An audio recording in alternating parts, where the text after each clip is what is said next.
Task number 9, conclusion. In the previous room, we discussed the Telnet protocol. This room focused on other fundamental protocols: DNS, HTTP, FTP, SMTP, POP3, and IMAP. With the protocols covered, we now have a better understanding of how domain names are resolved, how web pages are served, and how email is sent and received.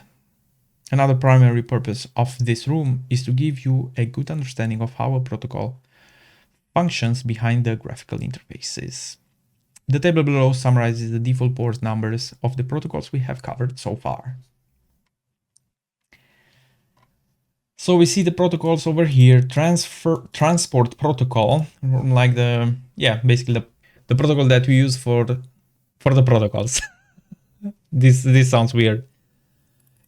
For instance, if we go back to the OSI model or the TCP/IP model, these are basically the layer 4 in OSI model, in transport layer. These are the protocols that we use there. And these are the protocols also that we access or that we use with the transport protocol in order to do something, right? All of these have a purpose and they're default ports.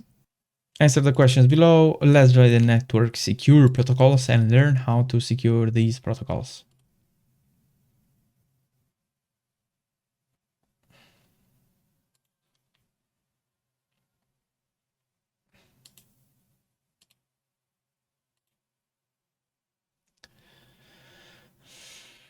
So CUE networking secure protocols.